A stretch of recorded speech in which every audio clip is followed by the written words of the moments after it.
Bride discovers fiancé's double life after he dies on their wedding day. Episode 2. Aftermath of the heartbreaking loss. Thank you for rejoining the Will I Be Happy channel. We left Kaitlin Cook on what was supposed to be the happiest day of her life, only to wake up to a nightmare. She was deeply in love with her fiancé, Sydney Palmer, but just hours before their wedding, tragedy struck as Sydney suddenly died from a heart attack. Kaitlin's world shattered as she transitioned from a bride-to-be to a grieving widow in an instant. But was this actually what happened? Let's delve deeper into her grief and the beginning of her journey to uncover the truth. Kaitlin's world crumbled. The days following Sydney's death were a blur of sorrow and confusion. The shock of losing her fiancé on their wedding day left her grappling with intense grief. Kaitlin, my bridesmaids were with me in the days after, taking turns, around the clock, supporting and hugging in the moments when I cried, shouted, and fell apart. I wasn't happy they experienced me that way, but I had no choice. I felt like my world had stopped. I couldn't eat. I couldn't sleep. I was just a shell of myself, trying to make sense of something so senseless. Kaitlin's friends and family surrounded her with support, but nothing could fill the void left by Sydney's sudden passing. The white wedding that was supposed to be a celebration of love turned into a dark, somber gathering of mourning. Her family rallied around her, providing much-needed support during this unimaginable time. They took turns staying with her, ensuring she was never alone in her darkest hours. My family and friends were incredible. They were with me every step of the way, not leaving me alone for more than a few minutes.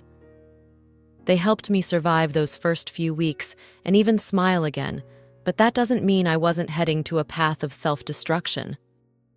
Alcohol, food, and meaningless intercourse with other men did not console her, as she frankly admits.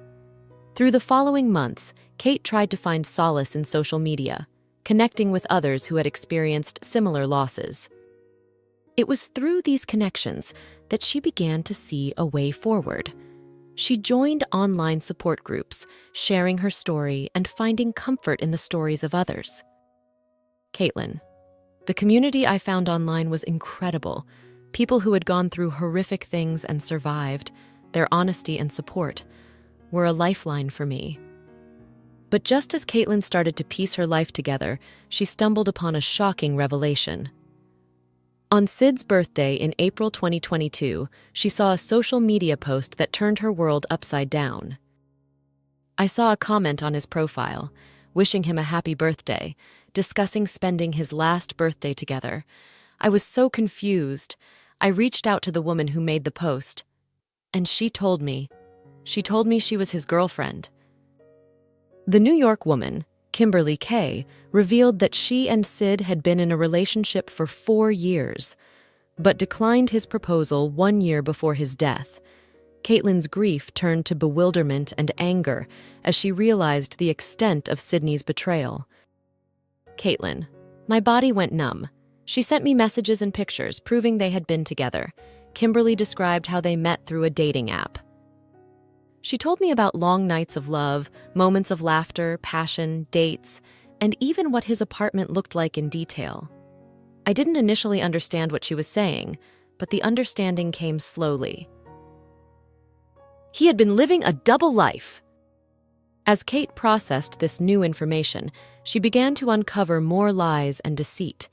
Her healing journey took a new direction as she sought to understand the full extent of Sydney's betrayal. But she was not prepared for what she was about to discover.